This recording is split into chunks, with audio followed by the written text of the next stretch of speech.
கல்வாரிக்கு அழைத்துச் சென்றார், என் கல் மனதை மாற்றிவிட்டார். கல்வாரிக்கு அழைத்துச் சென்றார், என் கல் மனதை மாற்றிவிட்டார். வாதையோ துன்பம் பாதையோ கடினம் கடந்திட முடியாதென்றே. வாதையோ துன்பம் பாதையோ கடினம் கடந்திட முடியாதென்றே. சத்தமிட்டு கூப்பிட்டேன், சலிக்காமல் தேடினேன், ஆணிகள் பாய்ந்த கரத்தினால் அணைத்து கொண்டார். சத்தமிட்டு கூப்பிட்டேன், சலிக்காமல் தேடினேன், ஆணிகள் பாய்ந்த கரத்தினால் அணைத்து கொண்டார்.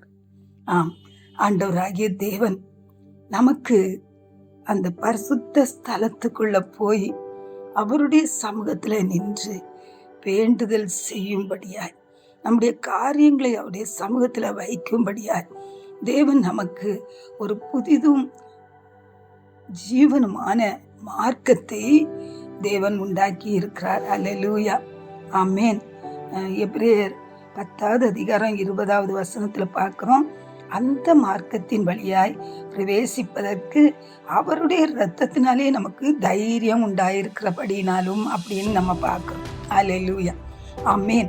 அந்த புதிதும் ஜீவனுமான மார்க்கத்தை அவர் நமக்காக அந்த சிலுவையிலே தேவன் இரத்தத்தை சிந்தி அந்த மார்க்கத்தை நமக்கு உண்டு பண்ணி இருக்கிறார். அந்த மார்க்கத்தின் வழியாக நாம் கடந்து போகும்படியாய் அவருடைய பரிசுத்த இரத்தத்தினாலே நமக்கு தேவன் தைரியத்தை கொடுக்கிறார். நாம் அந்த மார்க்கத்தின் வழியாக கடந்து போகும்போதுதான் அங்கே நாம் தேவனுடைய இரக்கத்தை பெற்றுக்கொள்கிறோம். ஏற்ற சமயத்தில் சகாயம் செய்யும் கிருபையை நாம் பெற்றுக்கொள்கிறோம். அல்லேலூயா, ஆமேன். ஆகவேதான் எபிரேயர் 4வது அதிகாரம் 16வது வசனத்துல பார்க்கிறோம், ஆதலால் நாம் இரக்கத்தை பெறவும் ஏற்ற சமயத்தில் சகாயம் செய்யும் கிருபையை அடையவும் தைரியமாய் கிருபாசன தண்டையிலே சேர கடவோம். அல்லேலூயா. இந்த உலகத்துல நமக்கு கிடைச்ச ஒரு பெரிய ஒரு பொக்கிஷம் இயேசு கிறிஸ்துவின் ரத்தம். எவ்வளவு பெரிய சத்துருடைய வல்லமைகளோ போராட்டங்களோ பிரச்சனைகளோ எல்லாவற்றிலேயும் நம்மை பாதுகாக்கிறது இயேசு கிறிஸ்துவின் ரத்தம். ஆமேன். அந்த இரத்தத்தை நாம் சொல்ல சொல்ல நம்முடைய வாழ்க்கையில விடுதலையும் ஜெயத்தையும் நாம் பெற்றுக்கொள்ளுகிறோம். அருமையான பெரிய ஒரு சபையின் போதகரான அந்த பாலி அங்கிச்சோ அவர் ஒவ்வொரு நாளும் அதிகாலை வேளையில 1/2 மணி நேரம் எடுத்துக்கொள்வாராம் இயேசுவின் ரத்தத்தை சொல்லும்படியா.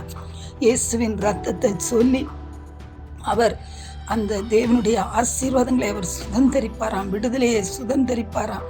அப்படி என்னென்னலாம் அவருக்கு வேண்டுமோ எல்லாவற்றையும் அந்த இயேசு கிறிஸ்துவின் ரத்தத்தை தெளித்து எல்லா எல்லைகளிலேயும் அவர் ஜெயத்தை பெற்றுக்கொள்வாராம். அல்லேலூயா. ஆகவே இந்த இயேசு கிறிஸ்துவின் ரத்தத்தை நாம் சொல்ல சொல்ல நம் எல்லைகளிலே தேவன் விடுதலையை கொடுக்கிறார், ஜெயத்தை கொடுக்கிறார்.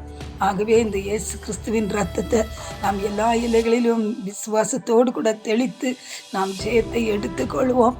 அந்த நாம் அவருடைய கிருபாசனத்தண்டை போகும்போது கூட இயேசு கிறிஸ்துவின் ரத்தத்தை ஏந்தினவர்களாய் நாம் அந்த கிருபாசனத்தண்டை கடந்து போகும்போது அங்கே நமக்கு இரக்கம், தேவனுடைய இரக்கம் கிடைக்கிறது, சமயத்துக்கேற்ற சகாயம் நமக்கு கிடைக்கிறது. அல்லேலூயா.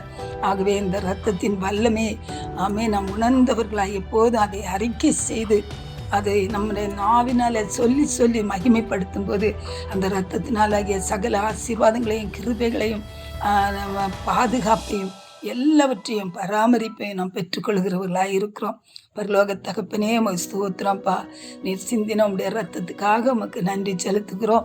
ஆண்டவரே, நாங்களும் கூட ஆண்டவரே உம்முடைய ரத்தத்தை எப்போதும் அறிக்கை பண்ண எங்களுக்கு உதவி செய்யுங்கப்பா. எங்களை ஆண்டவரே உமக்கு ஸ்தோத்திரையா. உம்முடைய ரத்தத்தை எங்களுடைய வாழ்க்கையில எப்போதும் நாங்கள் ஆண்டவரை நினைவு கூற எங்களுக்கு உதவி செய்யுங்க.